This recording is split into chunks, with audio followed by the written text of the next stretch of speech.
Brodes Media.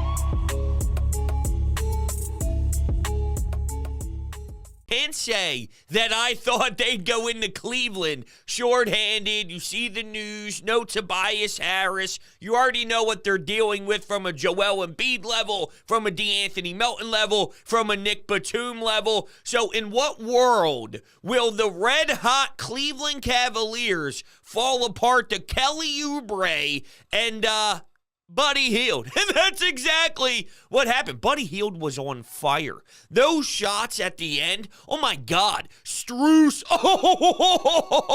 in your fucking face, right? Now, Kelly Oubre jacks one up with about 18, 17 seconds left on the shot clock. A perfect example of, please no, oh, what a big bull sack on that guy, right? That was the reaction all around the Delaware Valley, as it should have been. There's no way that Nick Nurse was happy until he saw the final result there. But some awesome plays down the stretch, seriously. Paul Reed with a monster block. And how about Council with some free throws? Let's not diminish the end game there. And, you know, you're fouling, you're taking timeouts. It was dragging on for me a little bit. But you have someone like Council who has had his name flirt around the storylines a little bit as of late, making the most of this opportunity. And that's why normally whenever there's a couple games left before break and you have your entire roster together, someone like Joel, I'm sure he's excited, although he plays in the All-Star game, but just in regards to, you know, the toxic NBA schedule, fly into different cities every night, you could look ahead and just be excited for a little bit of a break of the norm, right? Even if you are a part of such a big NBA All-Star weekend or so. So, you know, you can have a weird and funky little 2-game stretch prior to a break is my point. But when you have these players who are excited for the time, excited to play those minutes, well, then it's a whole out-of-the-ordinary experience for those guys, and they have to maximize every moment because you never know when you're going to get a window of time again like this to show your worth. So that's why I think, you know, they play with that different energy. They play with that different style. Go balls to the wall because you are limited with this time. Go make something of it. And there are some guys who are, you know, there's guys who are stepping up when, let's say, Maxi's not necessarily shooting the ball very well, who can. And Buddy Hield steps in there, and he's been facilitating too. My man finished with 8 assists, so it's fantastic. And you're seeing Nick Nurse sort of incorporate something.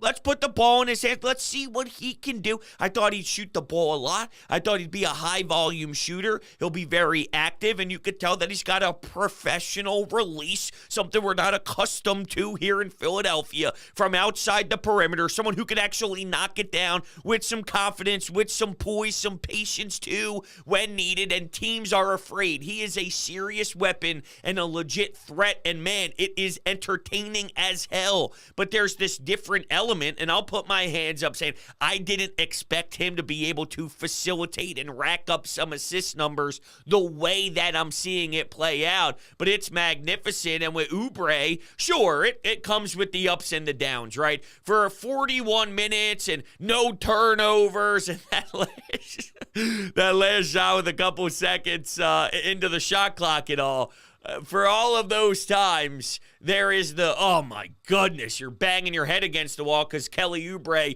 is bothering the hell out of you. There is this, though, and this was a very good version of Kelly Oubre. 41 minutes. He was very all around there, all right? He was logging in a ton of time, and good for him. This team really needed it. I think it can bolster up the confidence, and I think it's important, though, to beat the Miami Heat in this final game coming up on Wednesday night because that can really set the tone into this little backstretch post-All-Star break. I think you need to build off this because if you have a big letdown, a big flop, if you're playing as poorly as you did against the Brooklyn Nets at home and you see that on Wednesday night, well then this really doesn't mean anything. My point is we have to make this win count. We need to see them actually do something with it, and once we get Kyle Lowry in the mix, it'll be another added piece, which is nice, which sort of leads me into another conversation about the the trade deadline acquisitions and all. And it's a few days removed now, and if you missed it, my initial reaction was this. They did a little bit of everything, and I hate that because I like there to be a clear plan, a clear message. I saw them improve a little because there's no denying that Kyle Lowry, Buddy Hield campaign is a solid upgrade. But they were also worried about the financial part, releasing Daniel House. That's not a big difference maker on what the end goal is here in Philly this season if you are able to get Joel Embiid to return. But it's more just about the optics. It's more just about the message and what it's saying to everybody who practices at the Camden facility every single damn day. So you're worried about the finances there and the luxury tax, and then also you're building up assets to go make a splash for a veteran at next year's trade deadline by giving up a young, interesting prospect in Jaden Springer. And the press conference by Daryl Morey was hilarious. I wish I grabbed the audio cut. It just came to my mind now, but it's too late for it. I'm not doing it because, yeah, we think that Jaden Springer could be good. We think it doesn't really match up with our timeline here. I know. That's the problem is Joel Embiid's timeline is significantly different than Tyrese Maxey's timeline, which I think was actually closer to Jaden Springer's timeline. But you're all out of whack, and you have to try and maximize this the best you can because Joel Embiid's the best player on the planet. This is still what you do. I agree with pushing forward and literally going all in and all after it. I do think that's probably your best way, even though your two biggest stars are on two completely different timelines. You got to keep going. You got to keep swinging. You got to keep giving it your all. I understand, but think about that. You're worried about trading for a veteran at next year's deadline. You're worried about the luxury tax, so you're looking at the financial part of your books, and you're also improving now. And some may say, what's wrong with that? Isn't that a good president of basketball operations? It's a little murky. I think it's a little cloudy. I think it's a little all over the place, and you're doing a ton. Now, maybe I was just reacting negatively, and this is me just speaking out loud. I'm working through therapy right now. Maybe I didn't like it because I was holding a grudge, and holding a grudge with really nobody other than the basketball gods, because I was so disgusted and upset that we were dealing with another Joel Embiid injury that nothing would really satisfy me. If they we're getting better all around, and it's Buddy Hield, it's Kyle Lowry, it's a big to put in there, and it's clear that they are trying to improve just to hold the fort down, and that's all we saw. I think I like it more. Now, maybe I'm being unfair, like maybe I'm not giving Daryl Morey enough credit for sort of looking at every single angle to this team right now, and it's very possible, and I'm sort of convincing myself that I am being unfair. So I'm just speaking out loud with you,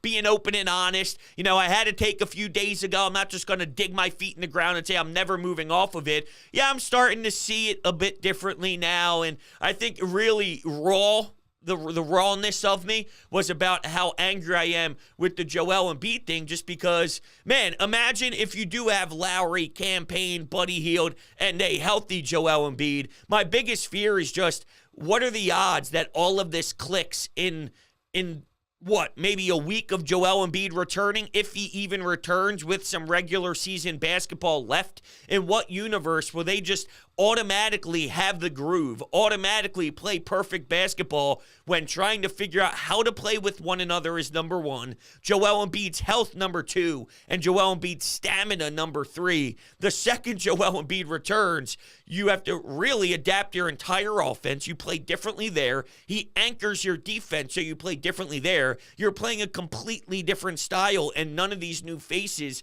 have been able to even get a grasp of what it's like with him.